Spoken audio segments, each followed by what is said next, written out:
The world needs B2K.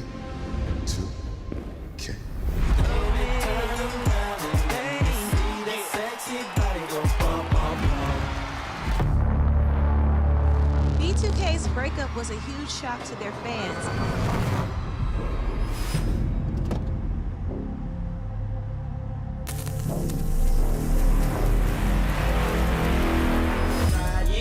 Boys for Life Tour. Kroger shoppers and Grizz fans want exclusive last-minute discounted ticket deals texted straight to you. Sign up with the new Kroger Buzzer Beater deal. Fans can sign up by texting Grizz to 636-479 or visit your local Kroger store in the Delta Division and scan the QR code. By signing up, you agree to receive recurring automated promotional and personalized marketing text messages from the Memphis Grizzlies. Consent is not a condition of any purchase. Message frequency varies. Message and data rates may apply. Grizzlies fans, dunks, dimes, and no-looks are great on TV, but nothing compares to catching them IRL. And that starts with buying tickets at Ticketmaster, the official ticket marketplace of the Memphis Grizzlies and the NBA. Ticketmaster gets you to the game so you can catch every highlight in person. From seeing your favorite Grizzly stars up close to hearing the squeak of the sneakers on the hardwood. Put that jersey collection to use and get tickets at Ticketmaster. There's no better brag than saying you saw it live. See you courtside, Memphis. Watching the Grizzlies is easy with FanDuel Sports Network. If you have cable or satellite, you're all set. Find us on your channel lineup. You can also use your TV provider login to watch games on the FanDuel Sports Network app. No cable or satellite? Subscribe directly to FanDuel Sports Network online.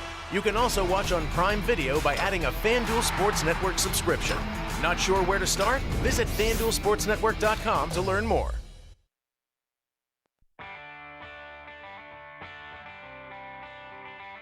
Live from the Built Ford Tough studio at FedEx Forum, it's the Gary Parrish Show, presented by Ortho South, on YouTube at Grind City Media and the official Grind City Media app.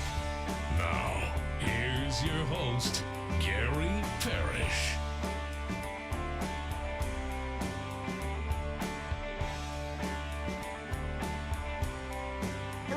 I'm here. My name is Gary Parrish, speaking to you from the Built Ford Tough studio. We're in FedEx Forum, downtown Memphis. CJ Hurts right there producing the program. Glad he's with me. Glad you're with me. Hope you're getting through the day best you can.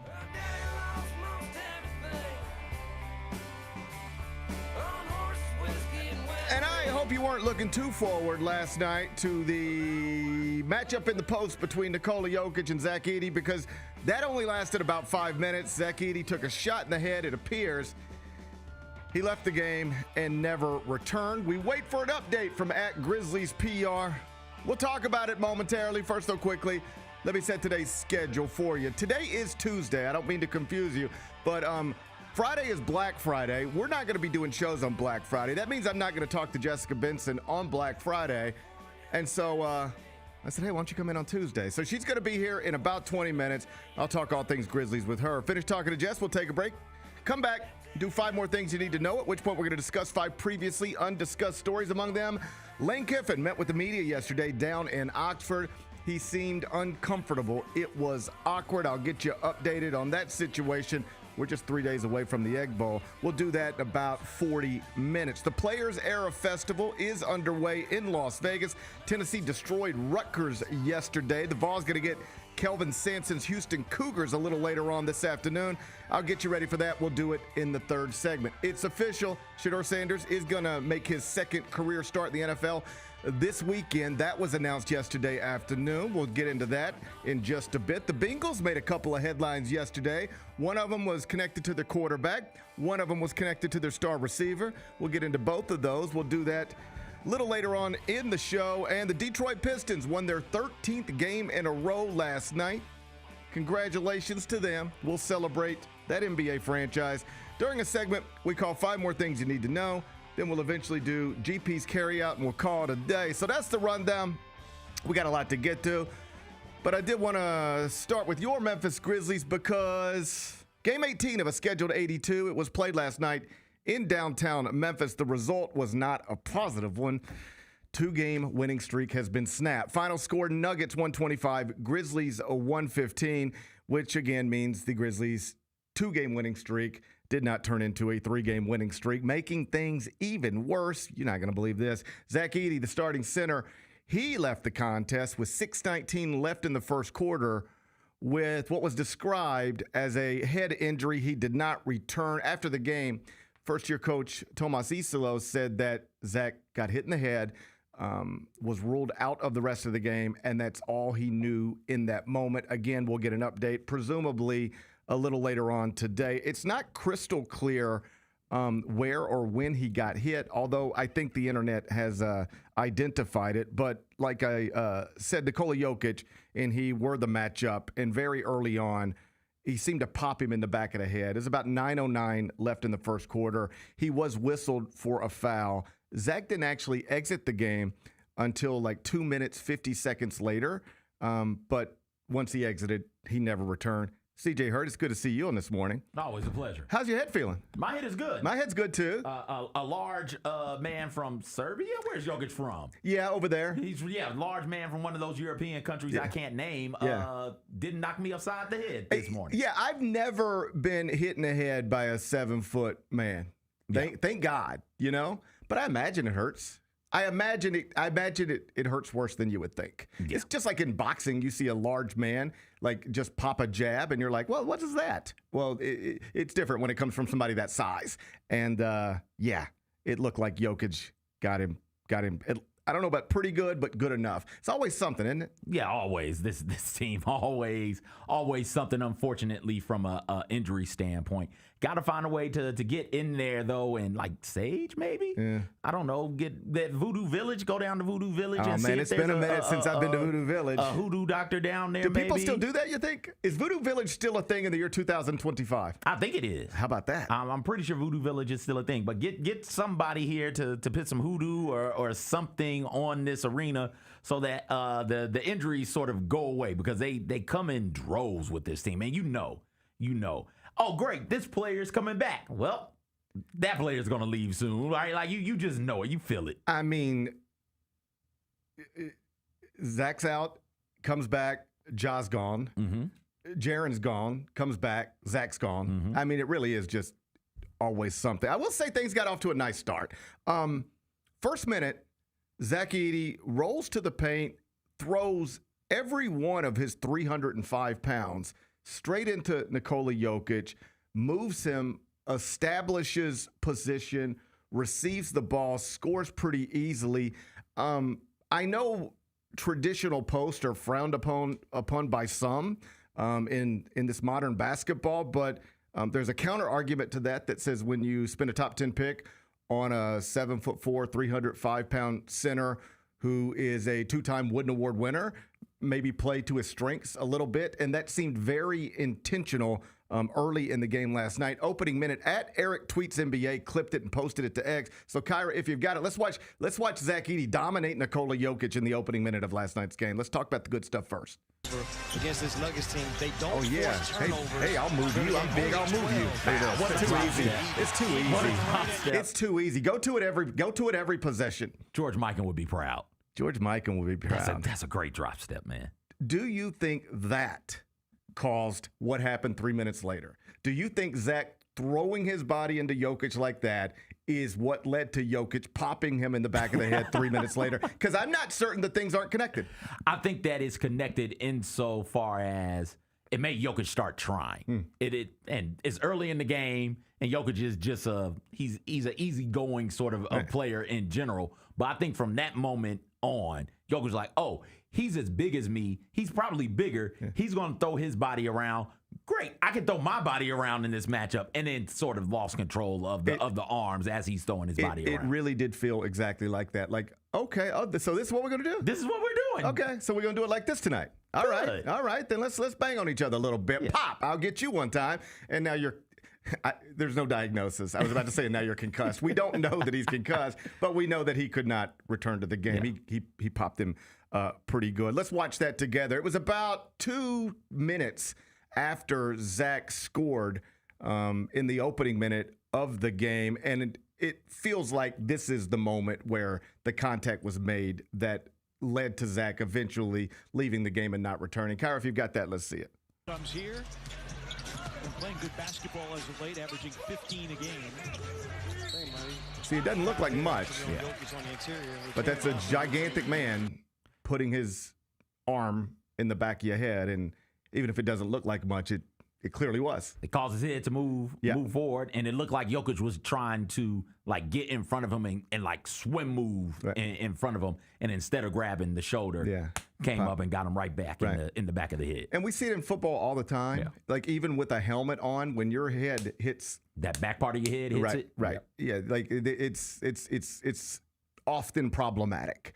And so we will wait for an update on Zach Edey, but again, you just hate to see another player leave the game. And I know, given everything that has unfolded in the past few years, leading the NBA in games missed 2 years ago, second in that category last season, currently down 4 point guards, Ja Morant in street clothes again. I get the frustration from the fan base, and it's like, what is going on? And there's just nothing you can do about that. What are you supposed to do about that? Like that's not a training staff thing. That's not a anything thing. That's just bad luck. I mean, that's just bad luck. And so many of the injuries that have been sustained are that, which makes it all the wilder. Where it is, okay, that's happening to Edey. You've got players getting injured, Gigi and Vince in off-season workouts away from the team. You've got Jalen Wells getting undercut. Hell, you got Ja Morant getting undercut. You got Ja Morant getting a ball thrown at his foot last year in transition. Oh, I forgot about that. Marcus Smart, remember the three-point celebration, dislocated the finger. See, it's just, I'm not saying there aren't better ways to go about doing certain things within an NBA franchise. If I'm being completely honest, I'm not privy to that. You know, I'm not in those rooms. I'm not saying it's not possible there's a better way to do things. I'm just saying some of this stuff is just bad luck. Yeah. And your starting center, so early after returning from a offseason injury, taking a blow to the back of the head that causes him to leave a game early is just bad luck. Yeah. You can be frustrated, disappointed. I was frustrated, disappointed, but broadly speaking, that was just a bad luck thing. We hope it's nothing too serious, and perhaps he could rejoin the team tomorrow night as they start a 4-game road trip in New Orleans. I thought the other thing last night, and you and Jess touched on this morning, it was just a reminder that given the state of the roster, there's a million ways to frame it, but down 4 point guards is a great place to start. As I've noted many times, like you can't even name the fourth point guard on a college basketball team. NBA teams don't even often carry 4 point guards. The idea that you would ever be down 4 means you're down 2 important people, another one who should barely play, somebody else who should be on the hustle. And you're down, wipe them all out. And now it's Vince Williams Jr.'s turn to try this. And he's been good, but it's not ideal. In a perfect world, he never plays this position for you, even if he has proven capable of doing it under less than ideal circumstances. But when things are going well, that shouldn't be happening. Last night was just another reminder that because of the state of the roster, you better beat the bad teams, because the good teams, you're probably just not good enough to beat them. Yeah. And that's what that was last night. I know Denver shot it well and Zach went out early, but you're just not equipped to beat that team under these circumstances. That's the truth. I know you can, because it's the NBA and sometimes the Kings beat the Nuggets. Crazy stuff happens. But until the roster gets in a better place, it is very important to beat teams like the Pelicans, because you're probably not beating teams like the Nuggets. That's right, isn't it? Yeah, and absolutely. And you got to try. You got to compete. As long as you compete, I can deal with whatever the result is. I can this year, as long as you're out there competing. And I feel like they did a really good job of that in this game. They could have came out there and woe is me this thing. We're down 4 point guards. We're down our best player. And now we're down Zach Edey. Oh, no.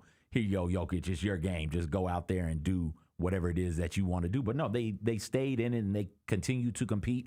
Jalen Wells was a bright spot. Landell continues to be a bright spot as well. You brought up Vince was another bright spot. All in all, they went out there and they made the Nuggets earn the win. They didn't beat themselves. They made the Nuggets go out there and beat them. Now, it seemed like it was done by design, allowing the Nuggets to take those threes. The Nuggets are a team that makes about 12 threes a game, and I think that's bottom 10 in the NBA. I'm sure it's bottom 10. It might be close to bottom 5 in the NBA. And hell, if that's the game plan, let them shoot it, then fine, let them do it. That's how you contain Jokic from a point standpoint.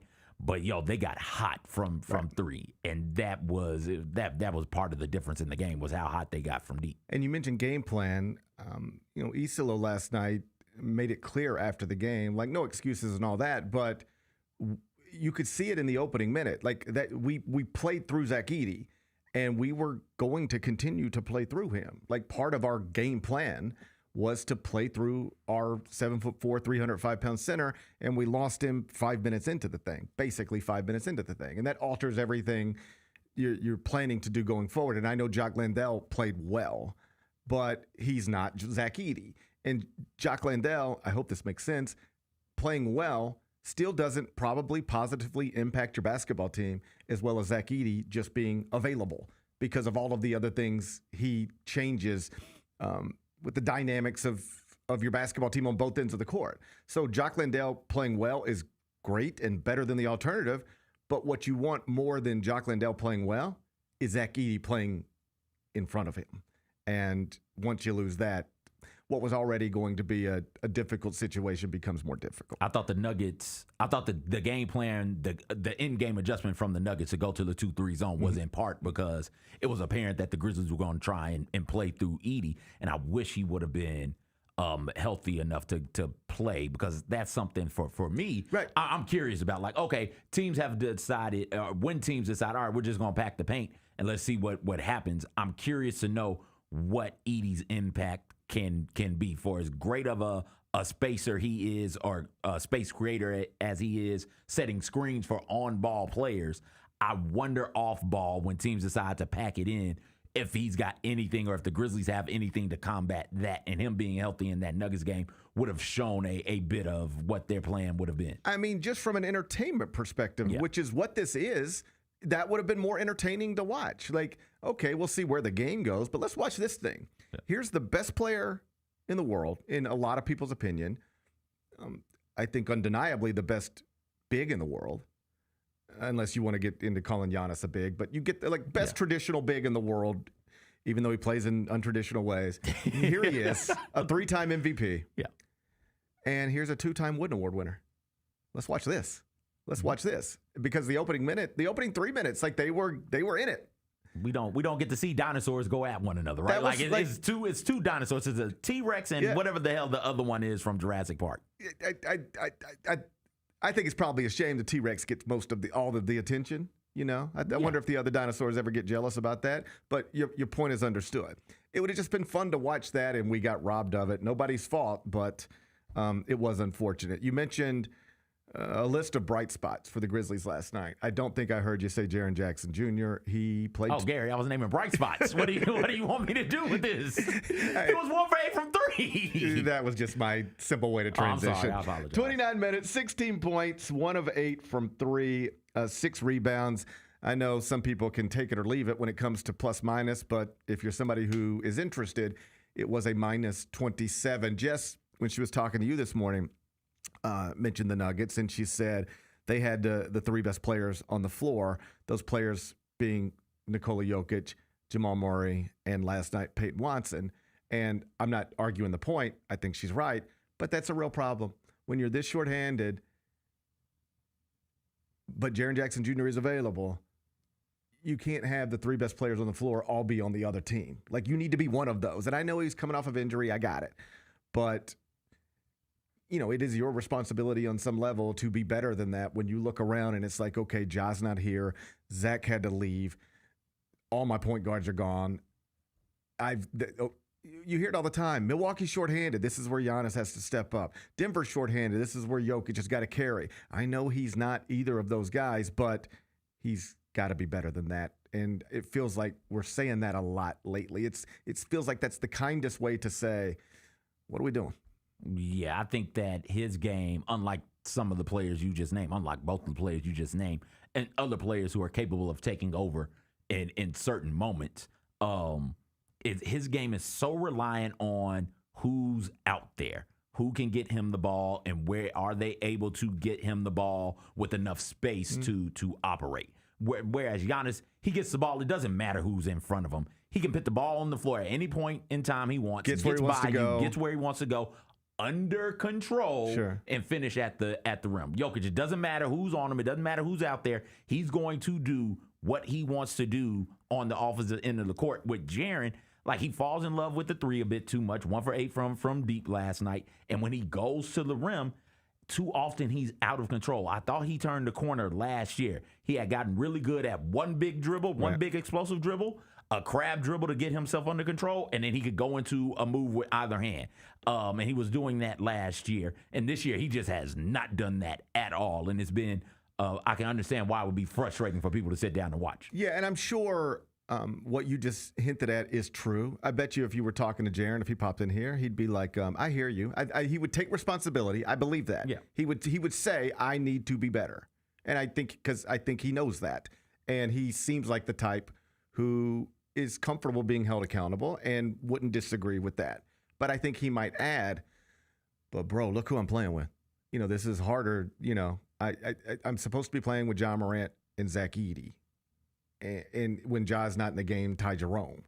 And none of them are here. And this is hard. And I'm understanding of that. And I also think it's probably unfair for me to say things like, when the Bucks are shorthanded, Giannis does this. And when the Lakers are shorthanded, Luka does this. And when the Nuggets are shorthanded, Jokic does this, because he's not one of those. But he is that here. He is the most talented player on this roster who is healthy right now.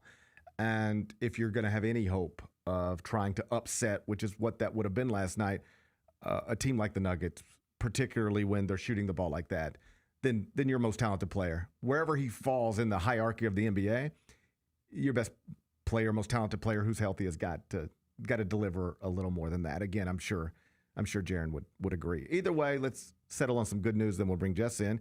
If the playoffs started today, if the postseason started today, the Grizzlies would still be in. So 6-12 through 18 is not what any of us wanted, expected, but it almost feels like it's kind of unavoidable given the way the roster has been diminished. Like, I know the coaching situation has gotten a lot of attention, both among fans and inside the Grizzlies locker room, but I don't know. And there are things I can nitpick, and I have. But I don't know what coach would have a much better record with this roster. Take 4 point guards away from a coach, let's figure it out. Like, I mean this sincerely. Like, we'll see whether the coaching change that was made is the long-term answer to get this thing back on tracks, right? I think anybody yelling one way or the other, yes, it is, or no, it's not, you're probably a little too out over your skis. It's hard to know right now, right? But I believe this sincerely. You could give this situation to Eric Spoelstra, and he'd be about 6-12. You could give this situation to Rick Carlisle, and he'd be about 6-12. You could give this situation to J.B. Bickerstaff. He'd be about 6-12. It is hard to get any sort of momentum, find rhythm, any connection when, A, you're playing without a point guard, but B, you don't even – you might be – 5 minutes into a game that has been game planned around your 7'4" center, and he has to leave the game abruptly. Like, it's just, this is hard. But the good news is, if the postseason started today, even with a not great 6-12 record, they'd be slotted 10th. They'd be in the play-in. They'd be playing Portland for an opportunity to advance to play either Minnesota or Golden State. All of that would suggest you're probably not going any further than that. You'd have to win 2 road games without losing any for teams that are ahead of you in the standings right now. But I think the idea here is just keep your head above water, and above water, we mean out of 11th or lower. And then wherever you land in that 7, 8, 9, 10 range, which is probably where you're going to land, wherever you land in there, just hope that, all right, now it's time to go play. And look at this. John Morant's healthy, and Jalen Wells is healthy, and Cedric Howard's healthy, and Jaren Jackson's healthy, and Zach Edey's healthy. And I know that we're slotted 10th, and we got to go play Portland in Portland, but we're better than them. We don't have a better record than them this season because, oh, buddy, did you hear about the time when we had to play without 4 point guards? But we're better than them right now, so let's just go beat them, and then let's go take a shot against Anthony Edwards or Steph Curry. I bet that'll be fun. Obviously, the standings are going to change, and that's not going to be the actual map, and there's no guarantee the Grizzlies finish 10th. They could finish 5th. Who knows? But just keep your head above water. Figure out a way to get there. It's why I don't have any patience for the tanking talk. We're not anywhere close to that yet. To make the postseason in the Western Conference, you just got to be better than 5 teams. And here are some teams that play in the Western Conference. The Pelicans, the Mavericks, the Kings, the Clippers, and the Jazz. Some of them aren't even trying to win. And one of the teams in front of you, like their former coach was in federal court yesterday. Like, all of this stuff. It's hard not to finish in the top 10. It reminds me of a proverb. I don't know if you've heard this proverb. I get in my scripture sometimes. The antelope and the lion wake up every morning. Okay. And both of them have the same thought. Which I is? don't have to be faster than the fastest antelope. Okay, that's right. I just got to be faster than the slowest. That's right. That's it. That's right. That's it. So if I'm picking up what you're laying down, pick it up, Gary. We don't have to be an antelope equivalent of the Oklahoma City Thunder. No. We do not have to be an antelope equivalent of the Denver Nuggets. You're correct. We just have to be a better antelope than the Jazz, Clippers, Kings, Mavericks, Pelicans. Gary, that's all you got to do, dog. I feel like that's reasonable. Can you do it? I feel like we are better antelopes than them. Mm-hmm. I feel like I'm a better antelope than any antelope running around Salt Lake City right now. Yes, very much so. That's a Mormon antelope, probably. They don't drink, so. But they have 2 antelope wives. They do. I don't know that. I don't really even know how that works. I think that's outdated. I don't think that's even something you're supposed to say. All right? So let's just take that back. Okay. Let's go ahead and apologize for that right now. That sounds like something you're not even supposed to say. Here's what I'm trying to tell you. I ain't worried about no antelopes in Salt Lake City. Yes. Those are slow antelopes. Mm-hmm. We ain't the fastest antelope. Oh. But we're faster than them. You don't have to be. Don't have to be. Don't have to be. I'm fired up. There we go. I'm fired up. Grizzlies are 10th in the West right now. Hey, it's not great, but it could be worse. It's not great, but it could be worse. Jessica Benson's in here next. The Grizzlies are the one thing everyone in the family can agree on. So join us every Sunday this season for Sunday Family Fun Days. It's a steal at just $35 and includes a ticket to the game, a $10 food voucher, post-game free throws on the court, and a meet and greet with mascot Grizz. Space is limited, so grab your tickets now for this unique experience your family won't soon forget. Go to grizzlies.com/Sunday and have a fun day.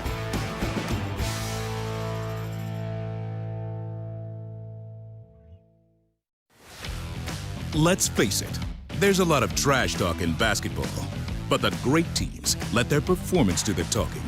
Like Ford F-150 with Pro Power on board, a class-exclusive industry-first feature that turns your truck into a mobile generator and leaves the competition speechless.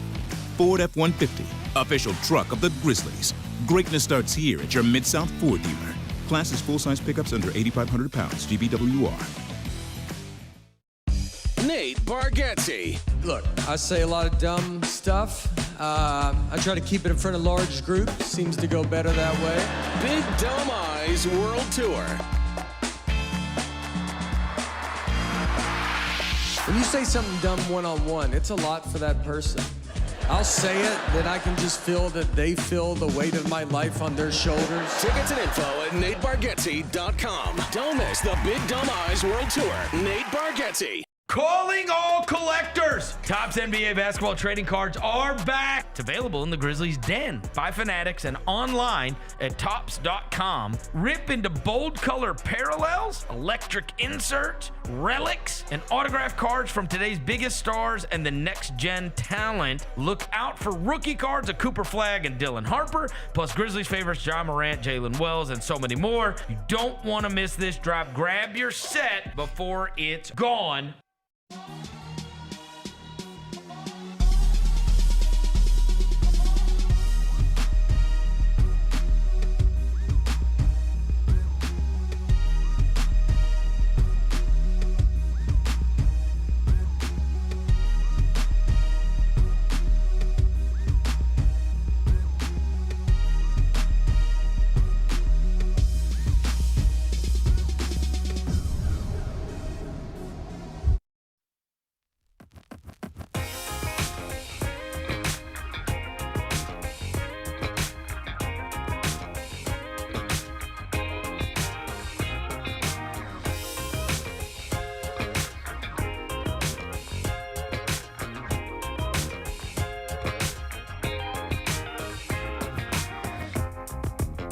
Welcome back, Gary Parrish Show, presented by Ortho South. I'm inside the Bill Ford Tough studio. I'm still sick. Jessica Benson's here. Hey, Jessica Benson, look at you. Oh, look at Jessica Benson and CJ Hurd. I feel outnumbered. Should get paid double. I feel outnumbered in my own little studio over here. We've taken over. I feel all right. Fine. What do y'all want to talk about? Y'all just do it then. You just tell me what y'all want to talk about. Wicked? Keep talking about Wicked? No. Hey, I can't keep talking about Wicked. Hey, I do have a theater question for you. I love theater questions. I knew you would. We're going to see Aunt Juliet tonight. Yeah, we're all going to see Aunt Juliet tonight. Well, I sure appreciate the invitation. Well, I'm sorry you're not part of our Tuesday nights at the Orpheum. I don't think I remember being asked. Well, do you want to go? You want to go? No, I can't go. You can listen to some pop hits. Is it a musical also? What's a musical? Oh, I didn't know that. What do you think it was? Just a play? I thought it was just a continuation of the Shakespeare Tell me if thing. this is weird. Tell me if this is weird. I don't want to go anywhere with anybody. No, that's not weird at all. Okay.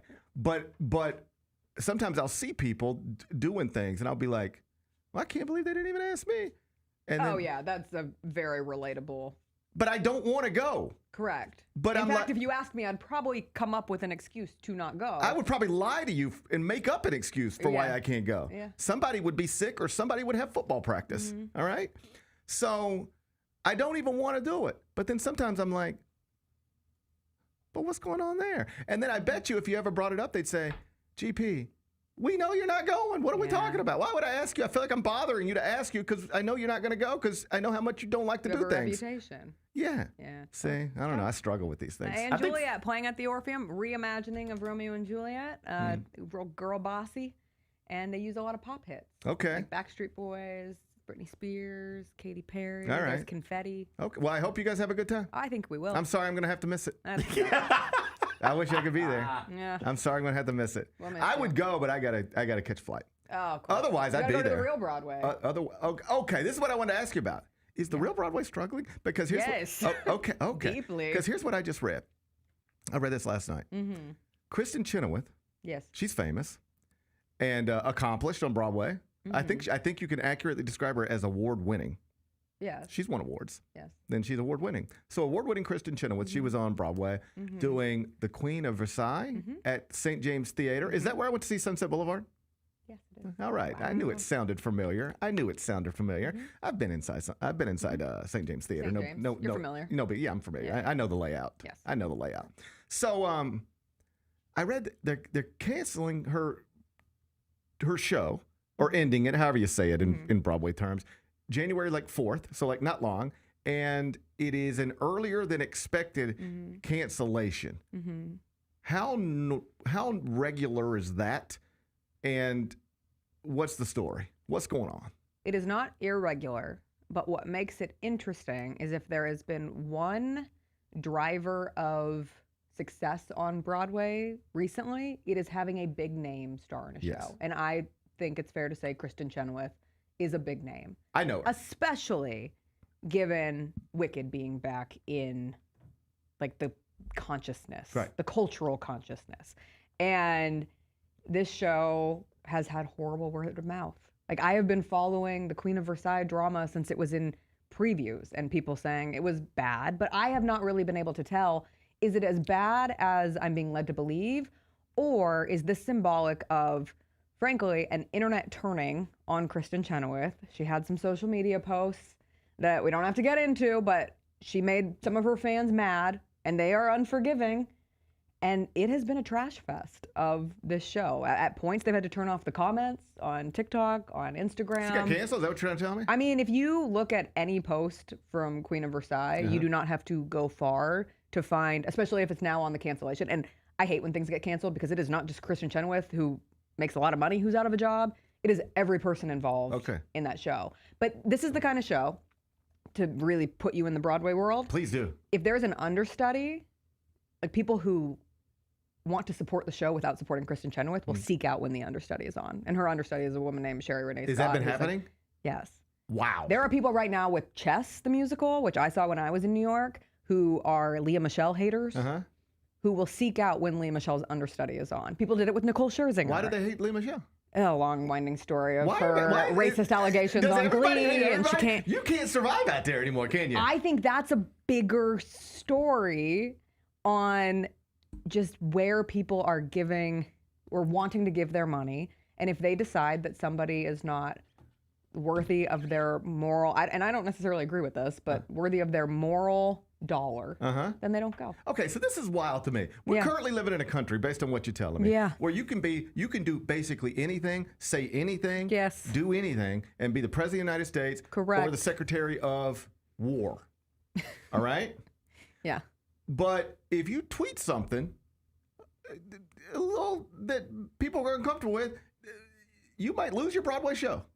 Yeah. Does that and I don't want to wild? oversimplify this because the show itself is also not, according to critics and reports, not very good. It was a reinterpretation of a documentary. I saw that documentary a million years ago. I know what it is. Yes. And I thought the documentary, I don't remember much about it other than the very basics of the story. I remember enjoying the documentary. But it didn't strike me as I was watching it. I don't remember going, man, I bet this would be great on Broadway. Yes. So. Well, there were some people who were like, is this the time for this show? Like, we're in the middle of a, if not recession, many recession indicators. People are struggling, and here's a woman in extravagance. Precisely. And if the show is not explicitly like showing the downfall of that, is it glorifying it? And does that work right now? Do we like to see the opulence of someone who built one of the largest houses in America? And granted, she lost a lot along the way, but are we at a place where we want to see that? And that's a fun escapism night at the theater. I prefer to go see someone gouge their eyeballs out in Oedipus, you know? That's just what I'm looking for. So it sounds like a perfect storm of stuff. Play's not very good. Yes. Times are tough. She doesn't have quite the wave of support that perhaps she would have had in years past. And she tweeted something. But on the like, Idina Menzel, her co-star in Wicked, also had her solo show last year on Broadway called Redwood, and it barely lasted longer than this. So I do think it's also a testament to you can't just put out anything and expect to start or drive it. There has to be good content there to get people to actually go see the show. Nicole Scherzinger in Sunset Boulevard did spectacular because that show was incredible and was so unique and something that people hadn't seen before. And Nicole was great. So you could make the argument like, oh, I might not agree with everything she stands for, but God, she's going to sing the hell out of that and I want to see it happen. Versus, Kristen Chen with Annabad show? I'm not really interested. I don't even see. I don't even know what these people have done to make people hate them. I didn't even consider going and seeing the show when you wouldn't even care. You were so out on Kristen. I did not care because it sucked. Not out on Kristen because it sucked. Yeah, because it sucked. It just didn't interest me. Okay, I got not dragged, but I was intrigued to go. I told you this before. See Denzel Washington and Jake Gyllenhaal on Broadway, and it was terrible. Yeah, it was awful. And that's the risk you take too. Yeah. I mean, I paid a lot of money. You're not seeing Keanu Reeves, are you? No. Did I make that up? Someone else I know. He's in Waiting for Godot right now. I have no plans right now to do anything other than sleep. Yeah. My only plans are to sleep. But it's so hard because you are seeing an industry that is almost completely driven financially on stars. Yeah. Yeah. It's a tough place to go. Yeah. And now the tickets are insane. Like the prices. I mean, I spent more on my ticket for chess than I've ever spent on a ticket for a Broadway show. Yeah. And it was the cheapest ticket available. Yeah. There are partial view tickets for like $180. That's wild. Have we reached a place where just everything, like if you want to attend something, anything, it's just wildly let me get on my high horse. Expensive than it used to be. Yes, you're going to phase out like the average American who can do anything in that sort. Concerts, musicals, sporting events, Disney World. Like 20 years from now, I don't think it's that wild to say like a average family of four will not be able to even plan this is our big trip of the year trip to Disney World. It would be like a 5-year plan because of the pricing that continues to go up, up, and up. And I think that's really sad. And from the art standpoint, as a supporter of the arts, I hate that because it already is a territory that feels inaccessible to a lot of people, and it's just getting worse. What about movies? And movies too. Are movies expensive? You knew what I was going to say to that. It cost me $20 to go to Wicked on Friday night. That's absurd. Not $20 with a ticket and popcorn and a drink. The ticket. Did I see it in IMAX? No. So we went and saw something recently. What was it? CJ knows this is one of my biggest shake fisted cloud. What did we go see recently? It was a biopic of somebody was singing songs. You see the Bruce Springsteen? Yeah. And I remember as I bought the tickets. Yeah. But it was a matinee. But I was like, this is not that expensive at all, but it was a matinee. That's what it was. Matinee is still. No, this is just regular Friday night. It's the Friday night flex pricing. I see. That starts after 4. Oh. I think if you go at 4:30, you should still get a normal price because that's not evening to You're me. gonna have to take that up with Malco. Anyway, yes, I think it's just getting so expensive because again, okay, family of 4 to go see Wicked in a movie theater on a Friday night, you're starting at $80. That's crazy. I think about this sometimes, like even our little youth baseball tournaments. You know, we go to these baseball tournaments and they'll charge $15 a head. Yes. So it's mom, dad, and little brother. You're out $45 just to watch your 8-year-old play baseball. The kid can sit in the car. I mean, there are some families that you do see sit outside the gate. That's I didn't realize that. And I'm like, that's shitty. I mean, you should just be able to watch your. And I understand all this stuff is big business and somebody's making money somewhere. But I also know there are some families there that are struggling. You know, they're scraping everything they got together just to try to put their kid in baseball. And if they want to go watch them, it's an extra 50. It's an extra $50. Even if you pack your sandwiches in your little cooler and you go out to the parking lot and eat, you're still out $50 just to watch an 8-year-old play baseball. On a Saturday. Youth sports. It's crazy. I should be paid to watch the game. Buddy, I mean, at this point. Yes. At least, for now, I don't think they charge to get into piano recitals. Yeah. So maybe I'll put my kid in that, but good. Those are brutal to sit through too. Yeah, I don't know. Yeah, it just bums me out. Everything is ridiculously expensive and it's not getting any better. Well, I was hoping it would. I know. I was hoping it would. Hey, let's talk about the Grizzlies. Hey, yeah. 2-game winning streak is no more. Snapped. Damn. Zach Edey got hit in the head. Ugh.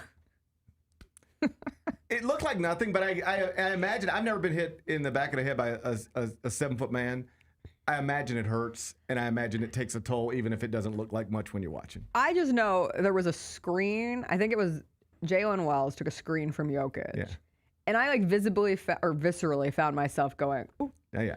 Because it looked like it hurt. Yeah. So, I bet yes, it did. if a screen from Jokic hurts, I would imagine an errant arm from Jokic hurts. But I'm with you. It looked so innocuous in the play where you're like, zaprudering it, trying to figure out, did something else happen that we just didn't see? And hopefully it was a precautionary thing. We always say you don't mess with calves. Yeah. You really don't mess with heads. Yeah. Brains is another thing you don't really want to mess around with too much, I don't think. I was going to make a bad football joke, but yeah, we try not to. Yeah. There's no concussion tent to circumvent in the NBA. Well, it's more of a, you're not coming back. And we didn't see him on the bench either. So. I know, but we could have really used Brian Daboll last night. Brian Daboll would have went to the locker room, got Zach, brought him right back out. Here's some smelling salts. We needed Jackson Dart. Jackson Dart could have got Zach Edey back out on that court last night. But then what ended up happening to Cam Scattaboo? That was in his head, though. I know, but it was all attached to the situation. I think we can go Tua if we want to make that, right? Well, that's McDaniel right there. Yes. Send Tua out there after 3 days rest after having a concussion. I would prefer the alternative. Come on, man. If he has a head issue, don't mess with it. But it did. First off, here's what we know about Zach Edey. He wants to play basketball. He's a competitor. Yeah. All right? If he could play, he would have played. Yes.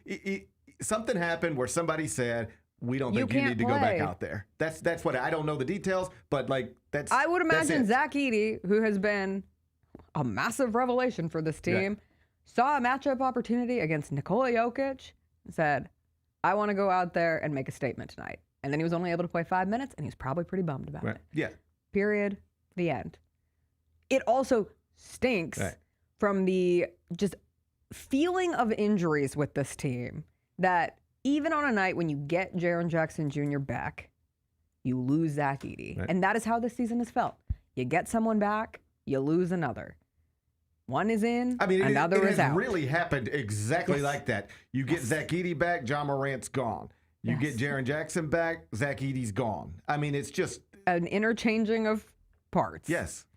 Even Javon Small gets hurt. It gets turf toe in the middle of all of this. So that shouldn't matter, but it does. Because you're down 4 point guards now, and best 5th point guard in the league, Vince Williams Jr. He really Step right is. up. He really is. Yeah, more people should be talking about this. I don't know why they don't. I mean, I turned on Get Up this morning, and it was like they're talking about everything else. It's like, so what are the Eagles going to do on offense? And I was like, buddy, get to it.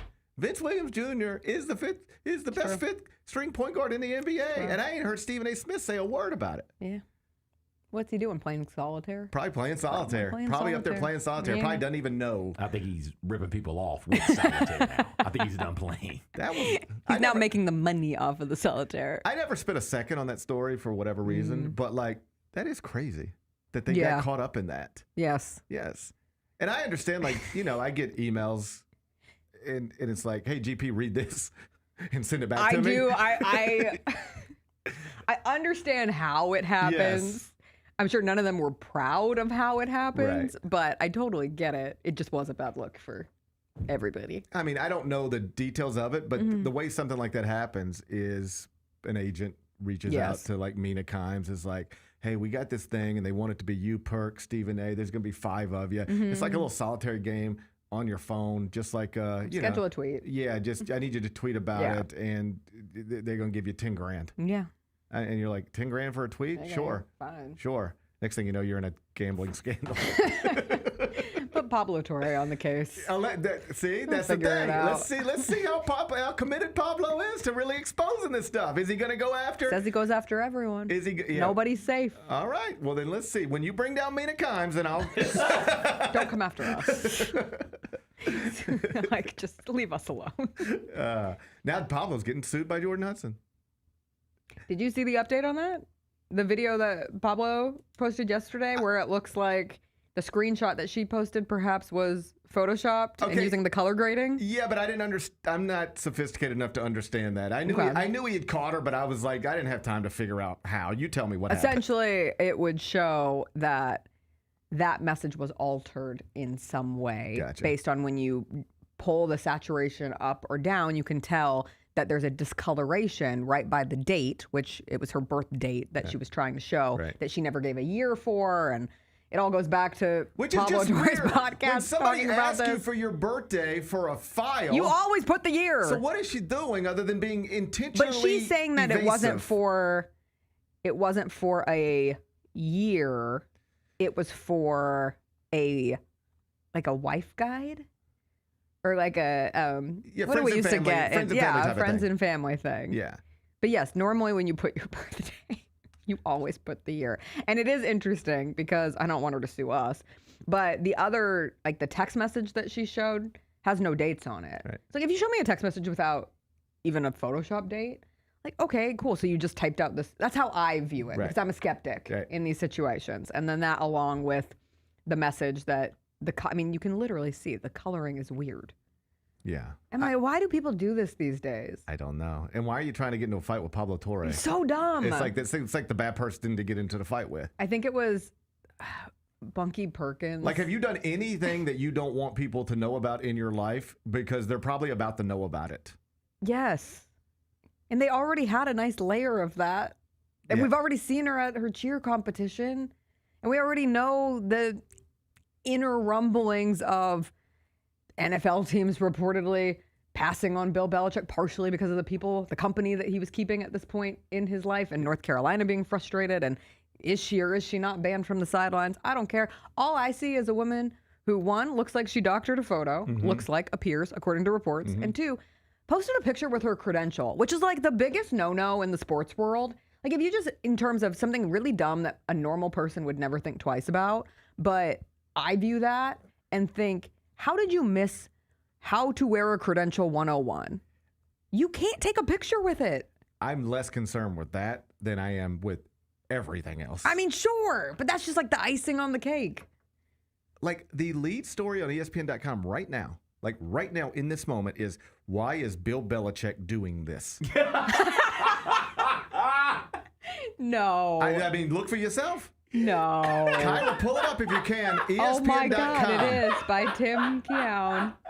A journey to the bottom of the ACC with an NFL legend. And this comes after the New York Post reports this weekend that there was a blow up between Bill's daughter-in-law and Bill's girlfriend, with her more or less saying, "You are embarrassing our entire family," and yelling at Belichick, her father-in-law, the legend, "You've got to snap out of this." And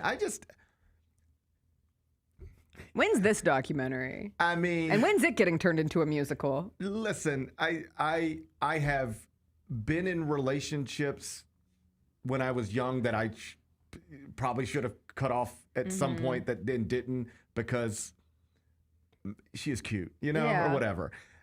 So I get how you can be blinded by cute. I just like the way she looks. Listen, he said what he said, Jessica. I get it. The world is filled with men who are with women primarily because of the way they look. And vice versa. And vice versa. But we see it this way a lot more. Sure. A lot more. So I understand having blind spots. Yeah. I genuinely don't understand this when there's not another person in the world who thinks what you're doing is sensible. And when you have taken a legacy that seemed untouchable and you have turned yourself into football's punchline. Everybody is making fun of you for your relationship, and then it trickles off from there. But the core of everything is you are in a weird relationship that has brought incredible amounts of just shit to your life. And it might be fun when you guys are private together. Yeah. But your world has been turned upside down because of this choice. And there's just something frankly embarrassing about going through life the way he's going through life. If that were my father, I would pull him aside a long time ago and say, Dad, I love you, and she looks cute in that skirt. I got it. But this is embarrassing. Do you not see this? What if he's happy? I would say... I'm not trying to fight on behalf of an older man and a younger woman relationship. I would dig in on that. I would say, why? What if he can answer that question in a way that he says, what is it about this that is making you happy? Yeah. Is it the whole world laughing at you that makes you happy? Is it hanging out at adult cheerleading competitions? Does that make you happy? What if it does? What if he's at peace? What if he doesn't care that he's the butt of the joke? What if he is happy to still have the opportunity to coach a team through not a very good season, through all the dramatics off the field and everything with Jordon? But what if they're just really happy? I mean, and not to be the love story purist here, because you have me fighting for a relationship that I don't even believe in. Right. But if you are really, truly in love with somebody, to your core, that is your soulmate. You have found your person. See, I don't believe in any of this stuff. I don't believe in soulmates. A side of you that you have never been in touch with in your life. People laughing at you, the brave thing to do is to stay with that person. The admirable thing to do is to not allow them to chase you away from a person who is bringing you that kind of happiness. Okay. In your own experiences, and I don't mean you personally, but just in your world of people you know. Yes. Close friends and otherwise. Yes. Has there ever, and I mean ever even once, been a relationship that you're aware of? It's your friend dating this person or whatever. Any scenario where these two people are dating and you and everybody who knows them looks at this relationship and says, on a very surface level, this is weird. The years, everything about it is weird. Yes. And it seems to be creating incredible turmoil within your life. Do you know relationships that would fall under that umbrella that actually last? I know of one right now. And I know of many in my life. I mean, the number of people who are with partners where there are the conversations to the side of, I don't get it. I don't know what goes on in their closed doors because this makes no sense to me. This makes no sense to my friends. But they have lasted. I know one story, not a personal relationship. I know an older woman. Okay. And I'm talking older than Bill Belichick. Okay. Who is with someone I went to college with. And I don't know these people personally. This is one of those peripheral random stories that you hear and you keep track of. And they are still together. They've been together 10 years. Well, she's going to die soon. I mean... So is he. I mean, older than Belichick. But, okay, that would be my response. Hang on, get that check at the end. I know a guy like that. Yeah, and I know there are a lot of people like that too. But what if the return on that, the return investment, is from an older person, man, woman, whatever, where they're getting companionship in old age in a time where, if you're by yourself, it can be really lonely. Okay, but that's not what this is. Okay, but what if it is? But it's not. He's isolated a lot of people. Like, if this is just him living his life, I understand because of who Bill Belichick is and what we are conditioned to understand about him, it turns into such a joke for all of us. But at the end of the day, he might just be happy. He was frolicking on the beach, right? Like, when's the last time you saw Bill Belichick frolic? Except my experiences are even the people where you look at it and you go, man, this is weird and this is not good. And and they say, but I'm happy, I'm in love, you don't understand. Yes. Eventually they pull out of that. Well, it might happen eventually. And then they look back at it and they go, my God, what was I doing? This was insane. I have those. Oh, I have some of those too. Yeah, from way back, I'm like, oh no, you just don't understand her. But don't you have a couple in your life where you're like, I was convinced this was going to end years ago, and you look up and they are still together? And I have a few in my life where I've done turnarounds. People that I would have never in a million years anticipated I'd have differing feelings on based on how against that relationship I was at one time. I think that's very possible. I think you can go from a relationship that's having trouble to a much better relationship that seems excellent. I think that happens all the time. I think. Yeah. What I think is I don't imagine a scenario where the world will ever look at that and think it's anything other than insane. They're out on the public perception. It's over. It's over. It's over. And how she has handled, like, put some agency on her too. That would be my thing, is like, hey, I love you, but you're embarrassing me. Yes. You're embarrassing me. Yes.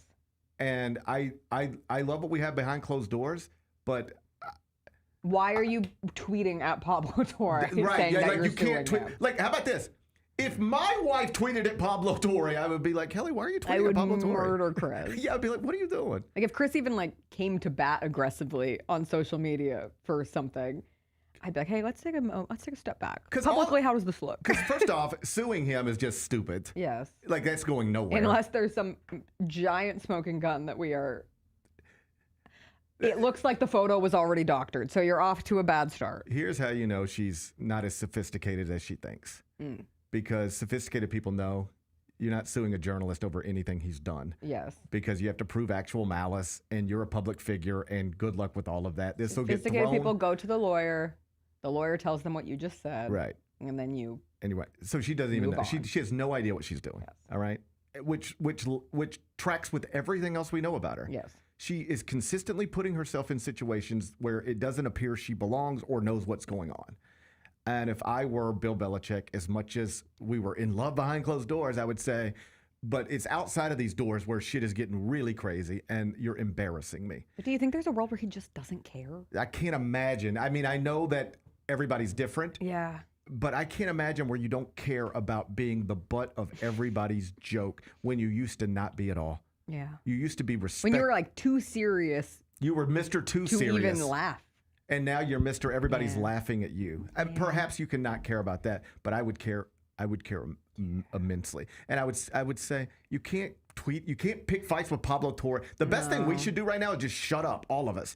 You probably do need to just stay in a suite off the field. We're just getting killed out here. Yes. So I love you and I know you love me, but we are getting killed out here. So you got to stay in the suite if you're comfortable with it. Don't ever pick another fight with Pablo Torre. And you can't drag me to an adult co-ed cheerleading competition. I look that's just a boyfriend supporting his girlfriend's hobbies. You ready for this? If my adult girlfriend said she wanted to be a co-ed cheerleader, then you're a bad boyfriend. If that's something that brought her joy and happiness, I'm sorry. That's a rude as a partner. No. My husband listens to me plunk out bad songs on the piano, and he'll be like, that's so impressive. And I'm like, no, it's not. That was horrible. But you want to know what? He listens and he supports. And if I had a piano recital tomorrow, he would go to it. Perhaps you're making a decent point. I think so. Here would be my counterpoint. If they are really in love, that is something that really in love people do. Okay, you ready for this? Yes. I wouldn't be in love with somebody who wanted to be an adult cheerleader. And that's fine. That's your prerogative. Okay? And I don't mean like a cheerleader for the Titans. I probably would fall in love with somebody who's a cheerleader for the Titans. I mean, you and a bunch of... You and 4 girls and 4 men are going to go out and practice a routine to do against other... It brings them joy in this world where everything's getting more expensive and you don't have any opportunities to just Do something that you were once super passionate about. We grow up, especially people in a certain generation, where we're put into all these different activities and find your passion and do your joy. And then you go to school and it's like, does your passion and joy make you money? No? All right. Say goodbye to it. You're never doing it again. I think it's cool to live in a world where you can support people's hobbies. And I'm I don't want to sit here and be like a purist in this situation, because I look at people's hobbies and I say, that's weird. But I've tried to be better at just not coming down on someone who in this... Admit it's a weird hobby. There are far weirder.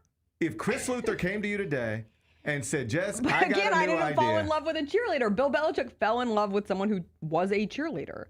I know. There was no time in Chris's life where he was a cheerleader. But if I met a woman on a plane and she said, I'm a cheerleader, I would assume you're going to grow out of that.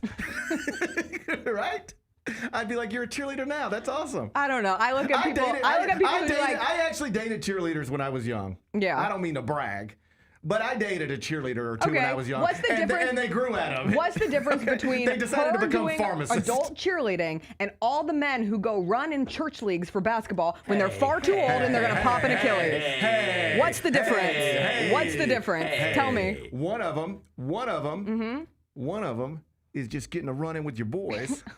And the other one's weird as shit. The other one's doing a fun routine with people that you call friends, I assume. Why can't you say it's weird to practice cheerleading routines in your 20s? Because people Unless you do it for the Titans or the Grizzlies or the... Dungeons and Dragons, and they love that.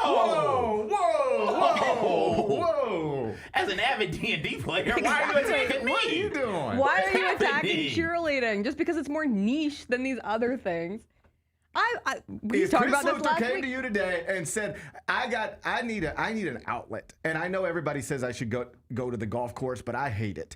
So what I need as my outlet is I want to do some routines. All right? I would argue doing the routines is probably healthier than all of us who go play golf and we're terrible and we have these horrible mental days on the course only to chase the high of the one day where we actually play kind of good. Wow. You need to calm down a little bit. You came in here. I just came up with it. It's so true. Okay. Why do we accept some hobbies and we are such a-holes about other ones? Hey! Come on. Here's what I'm trying to tell you. I'm not arguing. Because you trying to switch up my words. Isn't cheerleading healthier? Yes, of course cheerleading's healthier than playing golf. I'm riding around listening to music, drinking high noons. Yes. Of course it's healthier. I think you have to be sober to cheerlead. But also weirder. I'm not arguing health. I'm saying weird. That's my word. Weird. Say it's weird. No. Oh, it is weird. No. All of it. I read Reddit threads on the Queen of Versailles drama. That's weird. Can you tell me if this is weird? Okay. A 73-year-old man watching his 24-year-old girlfriend competitive by nature, cheerlead. Yes.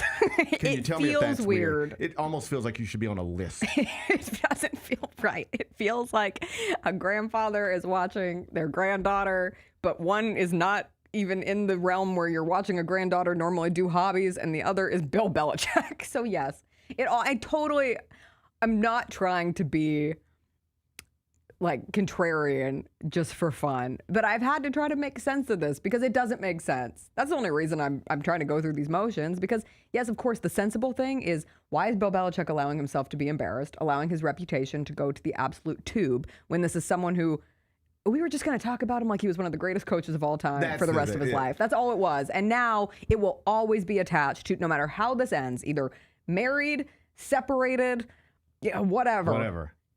We will always be like, hey, remember when Bill Belichick went to his girlfriend's adult cheerleading competition? That was weird. So I come back to it and I say, I get it. That's all I get it. But I'm just trying to fight for love and hobbies. And I do think sometimes, I'm glad you came around. We just got to remember that one person's pickup game is another person's cheerleading competition. That's where we break apart again. That's where we break apart. Okay, what's the difference between adult cheerleading and like community theater? Just saying, it's the same thing. I mean, what's the difference between adult cheerleading and someone being in an a cappella group as an adult? Or a band? Okay, let me make it simpler. Or a band. A jam band. How many of my friends' dads have been in jam bands that I've had to go to shows throughout the years? And they're great, and I enjoy them, and they're living their best life. Okay, I would argue that they just enjoy playing a guitar, singing songs that they know with their friends, and they make Jordan likes to stunt, and they make a little extra cash while they're doing it. That doesn't seem weird to me. It's not something I would do, but it doesn't seem weird to me. Actually getting up and taking a shower and putting on your workout clothes at the age of 24 to go train and learn a cheerleading routine so that you can not support a football team, but just compete against other people who are doing this. Yeah. That seems, respectfully, it seems weird to me. What about bodybuilding? Also I find that weird too. Yes. You just keep naming all the things you think is weird. I think all this stuff is weird. I know, but I think based on how you trend in life and what you're interested in and what you could imagine yourself doing is not weird. And anything that you put in this other category of like, only weirdos do that. Yes. That's where we're at with the cheerleading portion of it. That's right. I'm totally projecting. But also, did I know that this existed until 2 weeks ago? No. Well, that's the thing. I really did not. I'm not even joking. And I know there's like somebody out there who I'm talking about right now. Yes, I know. I don't mean to be. Exactly. All right? I don't mean to be. You have fun doing whatever you're doing, right? You do you. You do you. But if I had a friend and I was like, yo, man, we need to get together and get dinner, the four of us. Let me make a reservation. What are you guys doing on Thursday night? And he said, Thursday night's not good, GP. And I said, why? He said, because my wife is on a competitive co-ed adult cheerleading team, and she's competing Thursday night. She's been working really hard, and Thursday night is when we put all the marbles down. I would say, come on, man. That's not real. Yeah. That's not real. That's not something you're doing. But everybody should do whatever. Life's short. Life's short. You should do whatever. And hard. And hard. So do whatever makes you happy. But if I'll bring it all back. If my hobby got punked in the way that this did, if my hobby got wrecked on the internet, I don't think I would enjoy that hobby anymore because I care too much. That's the thing. I care too much. That's the thing. And to bring it back to the public perception of all of this is so bad. In all seriousness, jokes aside, correct. That's the craziest thing about all this is that there's nothing that unique about an older, rich, famous man. Yes. We see it all the time. Except you don't see it. You see it all the time. You know it exists, but you don't see it all the time. Like, that Robert De Niro was probably hanging out last night with somebody 40 years younger than him, right? Mm-hmm. But you don't see it all the time. This feels like it's just in your face all the time. Yeah.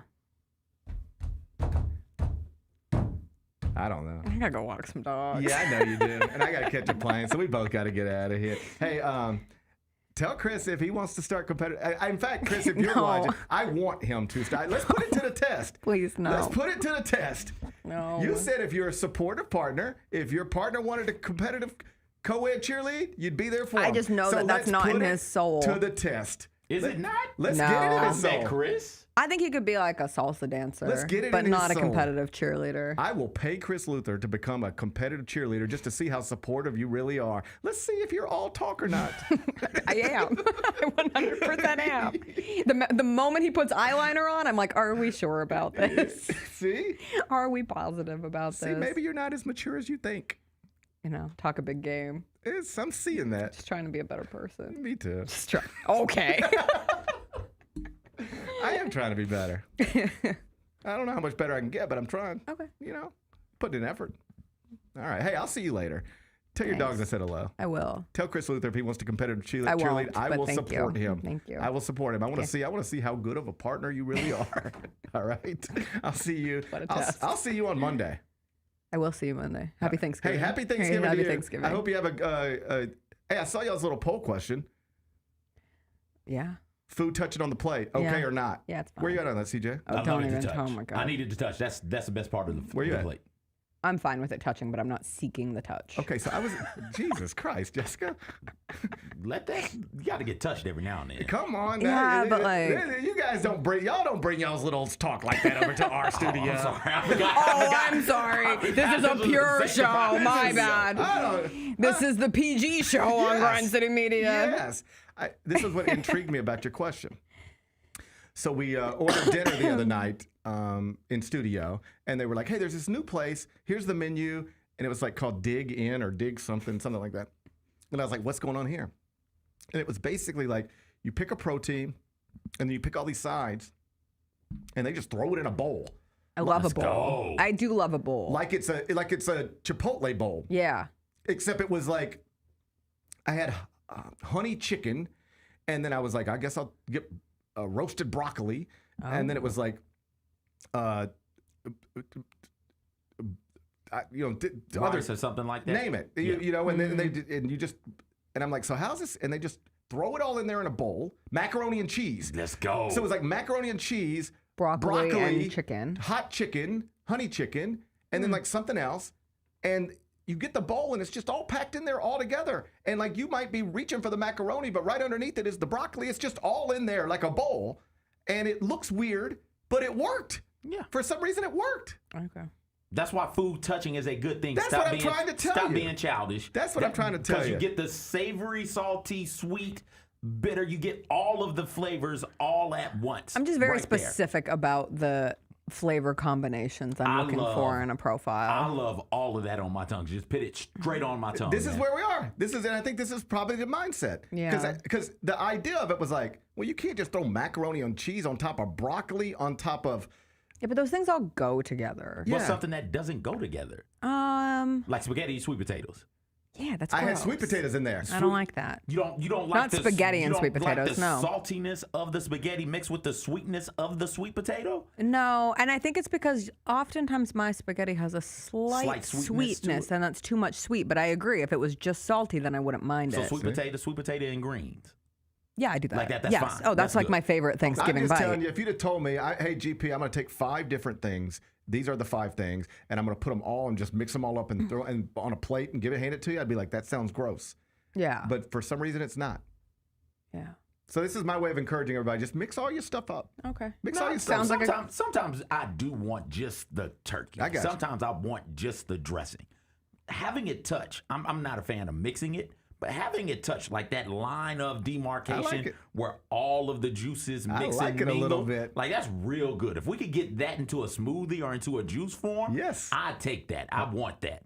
What are you confused by? Oh, I was just reading the screen that said cheer athletics, and I didn't know how we got up here. I'm trying to find an adult cheer team for Chris to join. We're going to get Chris and roll. Okay, this is cheer athletics. Here are the locations. The nearest one I think is St. Louis. Oh man, we can drive up there, no problem. No problem. No problem. So I'm trying to find the place for Chris to do his adult cheer. Tell Chris if he signs up in St. Louis, I'll bring the family. We'll do the City Museum on like a Saturday morning. Then we'll come support Chris cheerleading on Saturday night. Can we do it in the summer? Can we go to Six Flags? Yeah, we go to Six Flags. Okay. So you'll go if you go to Six Flags, but you won't go just to support your man in his new extracurricular I would support activity. him in anything. Okay. Hey, we'll see. We'll see. Sounds good coming out of your mouth, but we'll see. All right? There's some weird hobbies out there, man. Don't tell me. I'll see you later. Bye. Bye-bye. That's Jessica Benson. She'll be back in studio tomorrow. For the, I'm sorry. I'm used to saying. We talked about Thanksgiving. I got excited. I was like, yes, it's the holiday. No, you got one more day of this. You got one more day of this. You got to get us ready for Pelicans tomorrow night. Okay. All right. That's Jessica Benson. She'll be back in studio tomorrow. When we come back, you're not going to believe this. We're going to spend a few minutes on Lane Kiffin. He met with the media yesterday down in Oxford. He seemed uncomfortable. It was awkward. It was awkward in Oxford. That's what I'm trying to say. We'll discuss Lane Kiffin next. Gary Parrish Show presented by Ortho South.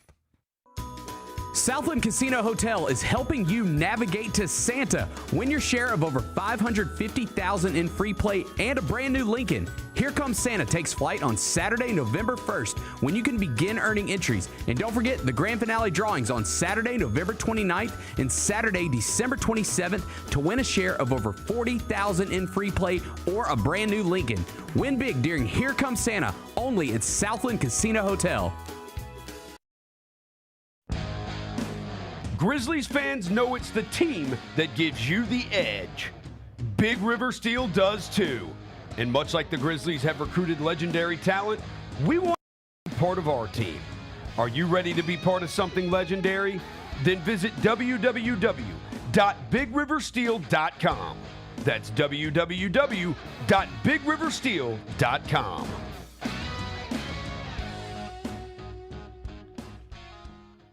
Kroger shoppers and Grizz fans want exclusive last-minute discounted ticket deals texted straight to you. Sign up with the new Kroger Buzzer Beater deal. Fans can sign up by texting Grizz to 636-479 or visit your local Kroger store in the Delta Division and scan the QR code. By signing up, you agree to receive recurring automated promotional and personalized marketing text messages from the Memphis Grizzlies. Consent is not a condition of any purchase. Message frequency varies. Message and data rates may apply. Thanks for showing up, Memphis. Nothing compares to catching your Grizzlies IRL. And that all starts with buying tickets at Ticketmaster, the official ticket marketplace of the Memphis Grizzlies and the NBA. Ticketmaster gets you to the game so you can catch every highlight. Put that jersey collection to use for the next game and get Grizzlies tickets at Ticketmaster. Whether they're here at FedEx Forum or on the road, Ticketmaster's got your back when it comes to scoring tickets. And there's no better brag than saying you saw it live. Jeff Dunham, Artificial Intelligence, his all-new tour. Jeff Dunham. You're the other white meat. How can you be so smart on one hand and so stupid on the other? Well, you're half of it. I realize I could have avoided all this years ago with one simple word. I do not. Silence! Don't miss a Memphis. Friday, April 10th, FedEx Forum. Tickets on sale Monday, September 29th at jeffdunham.com.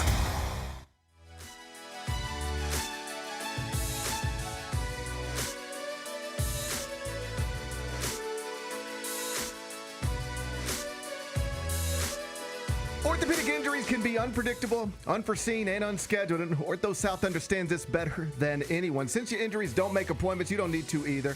That's because Ortho South welcomes walk-ins during the weekdays, in the evenings, and even on Saturdays. So next time an unforeseen injury makes an unscheduled appearance in your life, visit orthosouth.org to find your nearest urgent care location. Just walk in, and Ortho South will take care of everything, especially you. Learn more at orthosouth.org. That's orthosouth at orthosouth.org. Now I got 5 more things you need to know. Number 1. Lane Kiffin met with the media down in Oxford yesterday, and it was uncomfortable and awkward as we are now just 3 days away from the Egg Bowl. And according to the athletic director down at Ole Miss, Keith Carter, Lane Kiffin will announce his future plans the day after the Mississippi State game on Friday. Dan Wetzel at ESPN had an interesting column. He said, obviously, Ryan Day at Ohio State is under an immense amount of pressure this week because it's Ohio State, Michigan. And CJ, you're familiar with this one. Despite winning a national championship last season, he didn't beat Michigan. He did not beat Michigan, and he's actually lost 4 straight games to Michigan. And so there's an incredible amount of pressure on him to go into Ann Arbor, win this weekend, finish the regular season undefeated, and set yourself up to be the number 1 overall seed in the college football playoff bracket. But here's the truth. If you lose to Michigan, Ohio State's still going to have an opportunity to do exactly what they did last season, which is bounce back and win the national championship. So, yeah, pressure, but the worst case scenario just has your mentions getting messed up a lot, and maybe you got to hire that security again. But you're still going to look up and everything you wanted is in front of you, other than that Michigan losing streak being snapped. But as Wetzel points out, the real pressure is now on Lane Kiffin on Friday. And it's pressure unlike anything we've ever seen. Because think about how dramatically different these two realistic scenarios are. On one hand, you beat Mississippi State on Friday. You finish as a 1-loss team. You cruise into the college football playoff bracket. You might get to play for an SEC championship. But either way, you cruise into the college football playoff bracket. You are probably, almost certainly, hosting a first-round college football playoff game at Vaught-Hemingway. And that would double, arguably, as the biggest sporting event ever held in the history of the state of Mississippi. And Lane Kiffin continues as your coach after turning down Florida and LSU. That's one scenario. That sounds amazing. That's what you dream about. Here's another scenario. I don't know which one is more realistic, but they both fall under the umbrella of things that could happen. Because this has turned into a circus that it never had to be. Your team's not quite as focused as it should be. You're not quite as focused as you should be. Mississippi State's not good, but they are better. And it's a hostile environment, and they know they can wreck your whole thing. So they're going to be ready. Their ready might not be good enough, but what if it is? And they beat you. And then on Saturday, Lane Kiffin announces he's going to LSU. And then the committee eventually announces, well, Ole Miss is now a 2-loss team, and it's a 2-loss team that lost its head coach. So not only is it not hosting a college football first-round playoff game,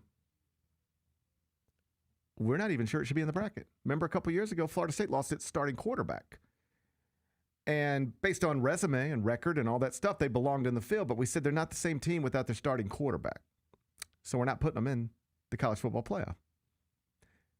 You could hold Ole Miss to the exact same standard and simply say, outside of the group of 5, there are 11 teams that are going to be in this college football playoff. And we no longer think you're one of them, the best 11, without Lane Kiffin, who is a real difference maker, particularly on the offensive side of the ball. We don't think you're the same team anymore. You're left out of the college football playoff. So one scenario is you keep your coach, you beat Mississippi State, you go to the playoff, you host the biggest sporting event in the history of the state of Mississippi. And the other scenario is you lose to Mississippi State, you lose your coach, the committee punishes you for losing your coach and losing the game, and you get left completely out of the college football playoff. That's where we are. This is nuts.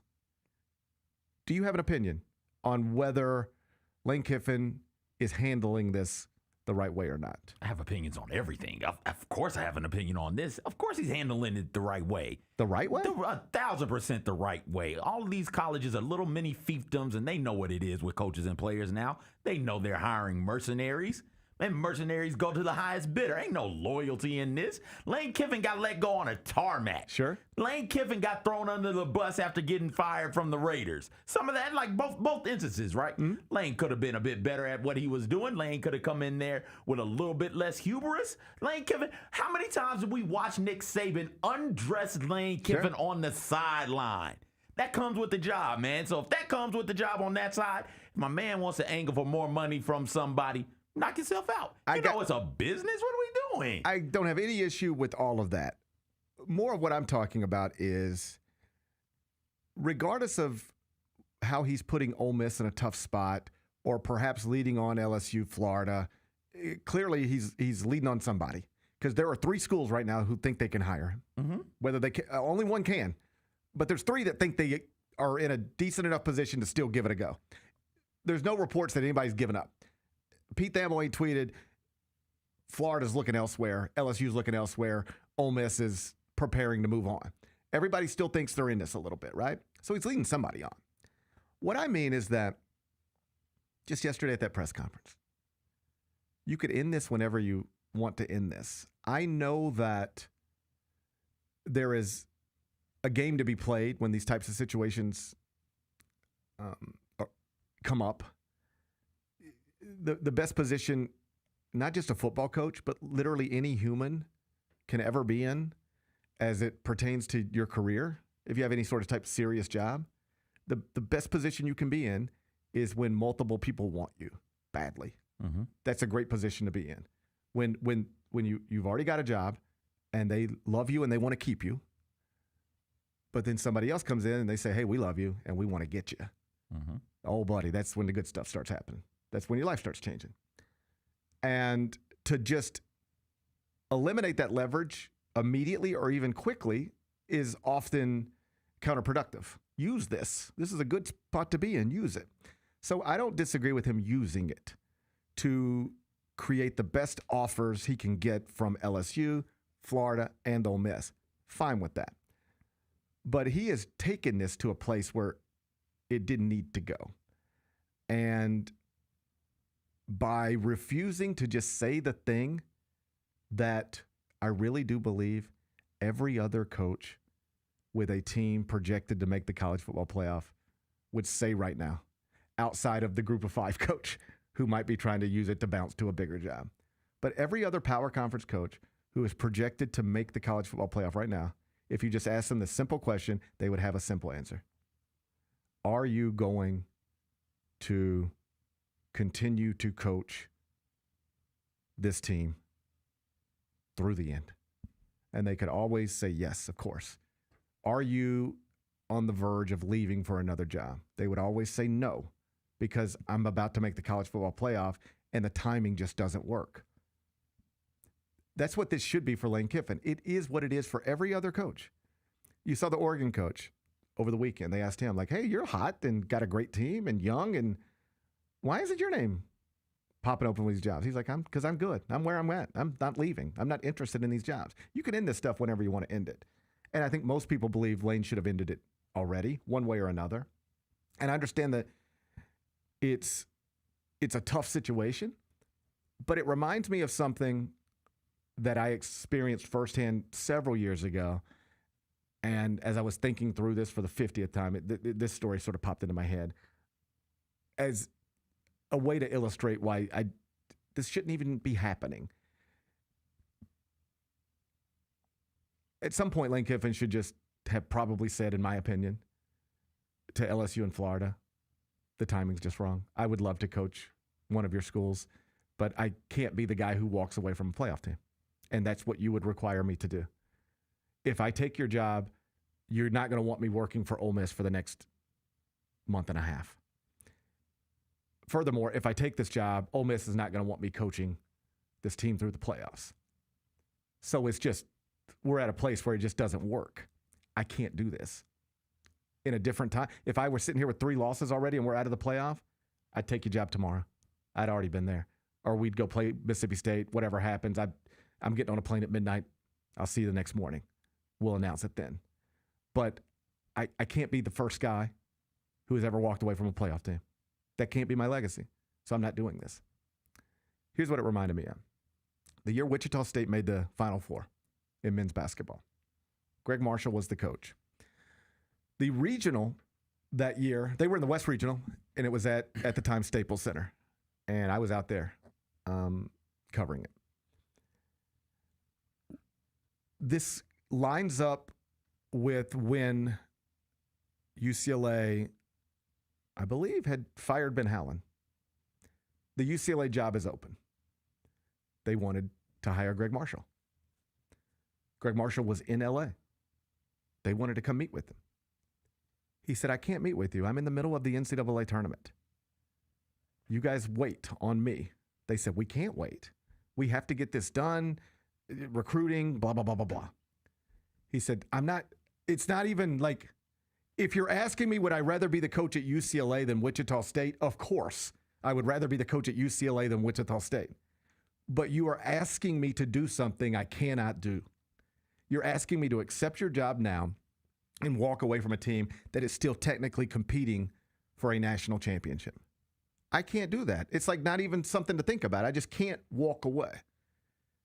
But if you wait on me, we'll probably get married. They said, we can't wait. He said, I can't do it. And he re-signed with Wichita State. They went and hired Steve Alford or whoever, and that was that. But the way Greg Marshall would explain it, if you were to ask him, is he would say, you can't do that. You just can't.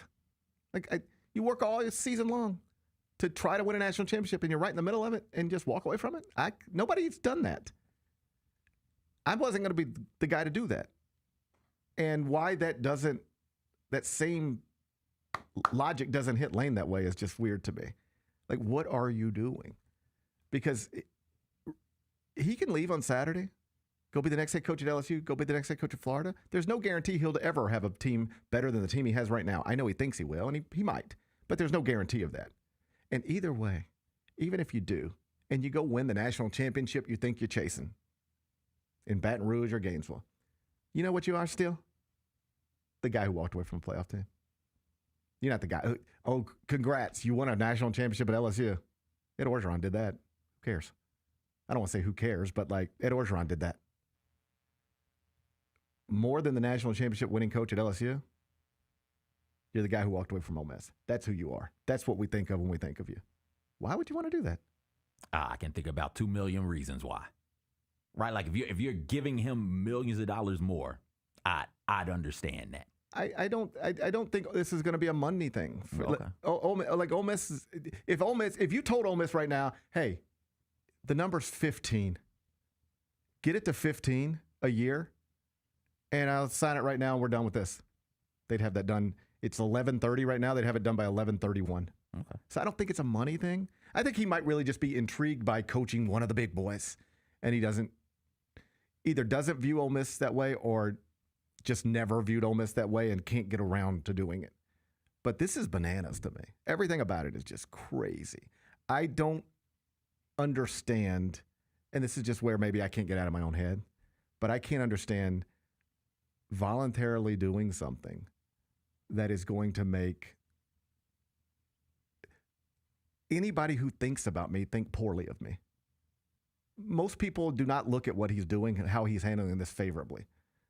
Like outside observers, the only people who probably are like excited about this are LSU because they think they got a chance. Florida maybe, but basically everybody else. You turn on any of the shows and it's like, what is he? Why is he doing this? Like you built this incredible team and it's like right there, and you're just messing it up. Like Ole Miss fans aren't even excited right now. They're just like, they're just beat down a little bit. That's just the whole thing. On some hand, I wish it'd go on forever because I just love thinking about this, and I'm just blown away by how you could put yourself in this situation. On the other hand, it's like exhausting, and it sets up a Friday that's going to be like incredible theater. Everything about what's happening Ole Miss, Mississippi State this Friday is just incredible theater. So perhaps this is the good stuff with college athletics. It's a lot to talk about, a lot to think about. But if I were an Ole Miss fan right now, I guess I'll bottom line it this way. We'll move on. I, for years, told Memphis fans, I get being disappointed, frustrated with John Calipari leaving for Kentucky, but basically everybody in John Calipari's situation would have handled that situation the same way John Calipari would have. They would have denied interest, talked around it, coached the team through the end of the season, wait for the season to be over, then go meet with them, then go take the job. Basically, everybody would have done that. You can be mad at John Calipari, but name me the coach, put him at Memphis. Unless they grew up in Memphis, graduated from Memphis, and bleed blue and gray, they're leaving Memphis exactly the way John did to go be the next head coach at Kentucky. I always made that point to Memphis fans, whether they accepted it or not. Lane Kiffin is not handling this the way other coaches would, and I don't believe any other coaches, or very few, would handle this the way Lane's handling it. This is like maybe a one-of-one thing. He is handling this in a way that if I were an Ole Miss fan, I would be furious. But I think about this, care about this, spend money on this, live and die with this. This is all I ever dreamed about. Being ranked in the top 10, going to beat Mississippi State, going to a college football playoff, hosting a game, hanging out at the Grove before a playoff game. This is all I ever dreamed about, and you have ruined it for me. Ruined it for me. If I were an Ole Miss fan, I'd be fed up with this, but still probably on some hand hoping he stays. Hoping he stays, and you'll be there for the playoff game if they're in. Of course. You will be. Of course. Number 2. Players Era Festival is underway out in Las Vegas. I'll be quick on this. I'm going to be quick on the rest of this stuff. I got a plane to catch. It is the big event. We talked about it yesterday. 18 teams all out in Las Vegas. Weird tournament format. It's killing the Maui Invitational because schools were suddenly left with the option of, do you want to go to Maui? You got to pay for it. We're not paying you. How much does that cost? About $500,000. Take your whole traveling party out there. Cost about $500,000 and you can play 3 games in Hawaii. Oh, that's great. Or you can go to Las Vegas. Players Era Festival. Okay, so that's shorter. Shorter flight, yeah. Continental United States, yeah.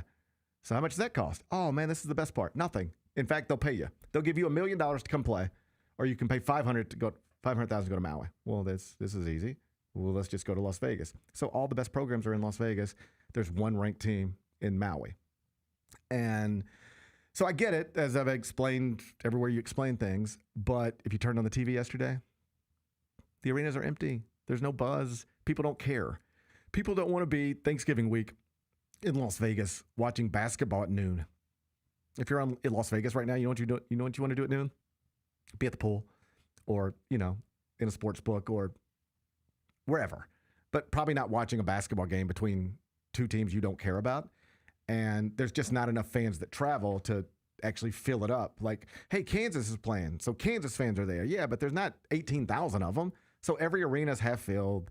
There's no real buzz, and you just lose something. Like the Maui Invitational is a wonderful event. It looks great on television. We've been watching it our whole lives. And it's just another one of the byproducts of the ever-changing world of college athletics.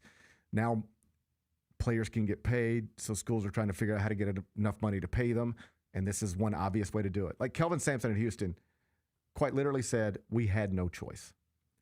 The players era came to us and said, here's what we'll give you to come play. And it's like, it's not even like, well, what about, let's look at some other things. You're going to pay us $1 million to come play 3 games? Then we'll be there. And so that's where we're at right now. And unless Maui learns how to, or figures out a way to match them, like, hey, we'll give you 1.3 to come cover the extra. Like they're going to have to figure out something. Then it's going to die off. You'll look up at the Maui Invitational. Will,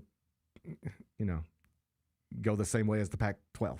It'll just cease to exist because on some level, the pursuit of money killed it. That's college athletics over the past 20, 30 years.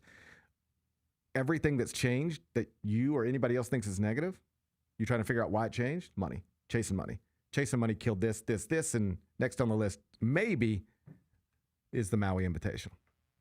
Number 3. Shedeur Sanders, it's official. Yesterday afternoon, he was named QB1 for this weekend's game against the 49ers. This is, like, you can't do anything other than this, can you? Right. Regardless of who's healthy, who's not. I really do think on some level, you don't do this to your fans. Your fans want to see this. People are excited about this. There's also, tell me if you subscribe to this. I saw one of the football analysts on ESPN. He said, you could see it with the players too. The players were more enthusiastic, more whatever word you want to use, to play with Shedeur than they would have been to play with another quarterback. It elevated everything, just his presence. You buy that at all? Yeah, it happens. It happens in football. It happens in sports all the time. This is part of the reason why, just recklessly speculating, why you don't let them take snaps with the ones, right? Because if you see it in practice, and if they see it in practice, that locker room turns on whoever the quarterback is that you put out there other than Shedeur. Right. So, but now they done seen it, and now you can't put that back in the tube, man. Yeah, that's exactly right. You just can't put this back in the tube. The next time Shedeur Sanders doesn't play as the starting quarterback for Cleveland, it will have to come after he plays really poorly. Mm-hmm. You cannot, because I know he didn't like win quarterback of the week or anything, but he showed himself well last weekend. And then the post-game comments get a lot of attention. I don't mind them. Man, that young man's been beat up so much. I don't mind him popping off a little bit. I worry, if I had put my arm around him, I'd say these are going to get thrown back in your face. Like those post-game comments, people go hit you with them. As soon as you throw 3 interceptions, people go hit you with them. But if I were young and had been beaten up as much as he's been beaten up, and then I finally got a taste of success, I'd probably want to pop off a little bit too. So I don't even mind that. I find myself now kind of rooting for him, just because I think the alternative is kind of sad. I root for people to achieve. He's now the centerpiece of like a big national story. Like there are going to be people who don't care about the 49ers or the Browns this weekend that are going to want to see what's going on there. A little bit like when I can remember Johnny Manziel. And I would just be like, I'm watching the Browns because I just want to see what this is. I want to see how this goes. He's now that guy. People want to see him, either because they want to see him succeed or want to see him fail. Does it make you uncomfortable at all? Because this is just something that it is. It almost falls down racial lines. No, it doesn't almost. It 1,000% falls down racial lines. Yeah, you got a bunch of white people rooting against him and a bunch of not white people, holding him up as a thing. I don't know if it is that type of divide. Okay. There's a bunch of people waiting for a braggadocious black person to be put in their place. There are black ones waiting on that. There are white ones waiting on that. And there are a bunch of people waiting on a braggadocious black person to go out there and achieve. There are white people doing that, and there are black people feeling that way as well. It is the Shedeur piece of it. Mm-hmm. There are fans of his who are white. There are detractors of his that are black, and it is his blackness and the way he carries himself that is the lightning rod for the debate and the conversation. So I don't think he has a Caitlin Clark in his story, but how similar is it in your eyes to the Angel Reese thing? Is it similar? Yeah. It feels like it is. 1,000% similar. Similar. Yeah. Slow down a bit. But yeah, we're always in sports going to do the great white hype or great white hope versus the big black like brat or whatever you want to call it, right? We're always going to do that. That's a foundation that sports in America has been built on. I mean, that's Magic Larry. That's Magic Larry. Like you can go through the list, right? But he doesn't have the white counterpart. When the white counterpart gets in here, though, that's when the fun is going to pop off. If only Dylan Gabriel could have been that for him, right? Because that's what RG3 and Kirk Cousins were in Washington. It was the same type situation. Maybe not exact same, but hey, we took this quarterback first, but then we took this quarterback second, and we took him at a spot where it's like, hey, you usually play that guy when you take that guy. RG3 messes his knee up. RG3 should not be playing. RG3 has to play because once that Kirk Cousins comes out of the tube, you can't put it back in. That's right. You can't. And Kirk Cousins, RG3 blows out his knee, messes his knee up, changes his career. Kirk Cousins comes in and doesn't look back. Highest paid quarterback all time, Kirk Cousins, I think. Good for Your him. money, Kirk. Good for him. I'll be rooting for Shedeur Sanders. I think. And you're white. And look at me. Look at me. Yeah. But I root for people. Here's honestly, hand to heart. This is the way I look at this. I know his mentions are going to be awful if he performs poorly. And it won't just be in the ways that people's mentions are awful when they perform poorly. Like a different quarterback, a different basketball player, a different baseball player could perform poorly. And yeah, they're going to hear about it. But his will be exaggerated. And I don't wish that on people. I don't want that for him. Like, again, if I were advising him, I would have advised him to say things a little differently.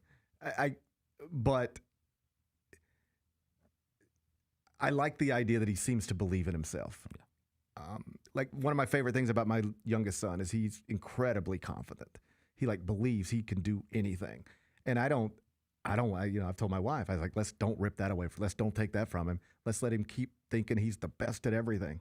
Because that's a great quality to hold on to. And that's more than anything. What I know people call it arrogance, and perhaps that's mixed in there somewhere. But mostly, I just think it's a young man who's super confident and believes in himself. And I'd rather see him succeed this weekend than fail. If only because I know how ugly failure looks like. Arrogance is selfish. Like, I believe in me and me alone. From the way that teammates in college and teammates on that Browns team react to him, it feels like that kind of drips off of him onto others. So now, we talked about it, everybody playing a bit more excited football, everybody playing a bit more competitive football up a level than what they typically play.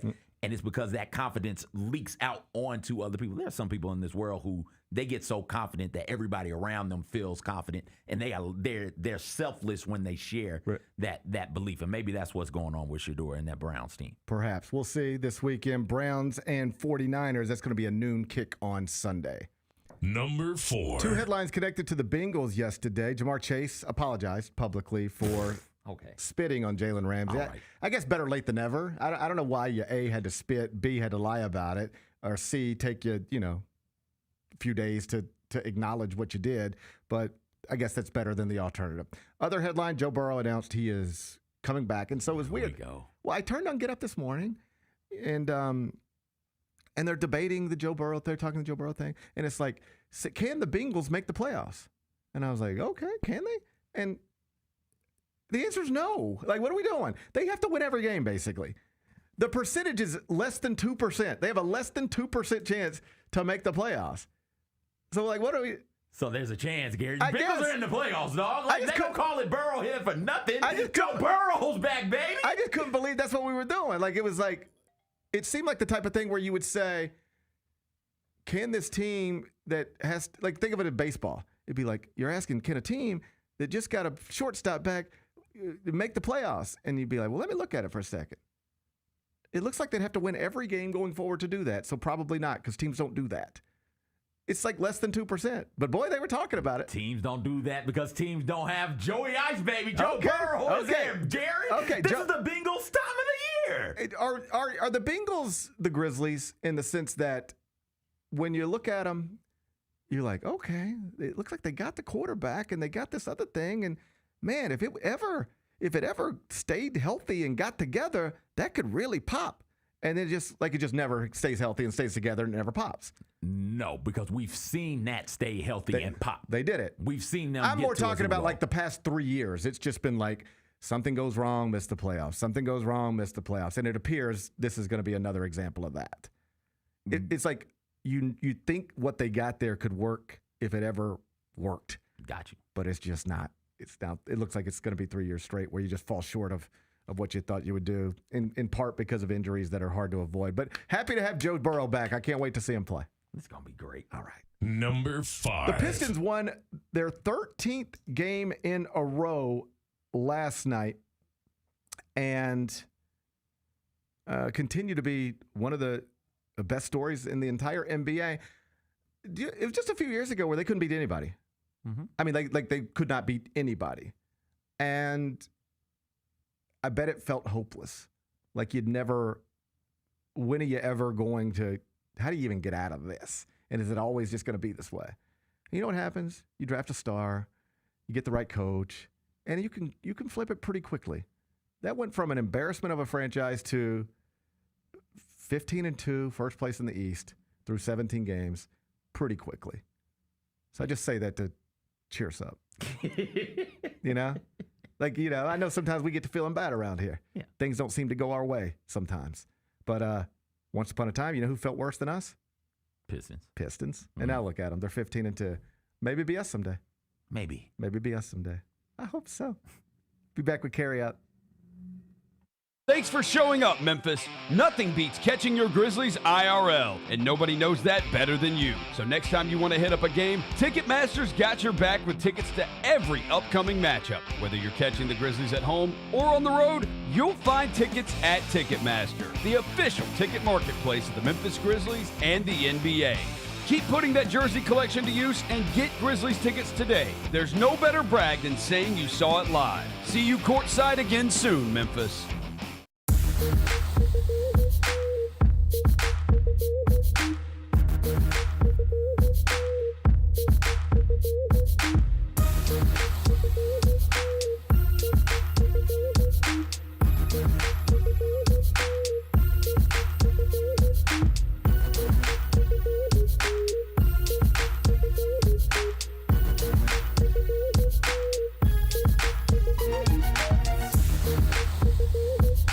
Sonic Radio. Welcome back to Sonic RNDIO. That spells radio with me, the CIO. This just in, the new Sonic $1.99 menu lets you build a crave-worthy meal for just $1.99 an item. Whether that's a creamy shake, crispy tots, or a quarter-pound double cheeseburger. This just out. Ostriches. They're mean, not very cute, and in my opinion, way too big for a bird. Don't miss the Sonic Fun 99 menu. 5 items, always $1.99. Live free, eat Sonic. Tax not included. See menu for details. Own the 2025-26 Grizzlies season with the 10-game Flex Pack, the ultimate way to catch all the action on your terms. Choose your favorite matchups from intense rivalries to weekend thrillers and customize your pack to fit your schedule. With 10 games to pick, you'll never miss the moments that matter most. Visit Grizzlies.com/packs today to build your perfect ticket pack and cheer on the Grizzlies your way. It's your team, your season, and your schedule. So don't miss out. Grizz Nation, Friday night just got a whole lot better. Introducing Buckets and Brews, the ultimate way to tip off your weekend. Every Friday this season, grab a terrace-level ticket to the Grizz game and 2 12-ounce Miller Lights for just $55. Get great seats, cold brews, and Grizzlies basketball. It's everything you need to start your weekend off right. So get the deal that's too cold to hold. Go to Grizzlies.com/Friday to lock in your tickets today.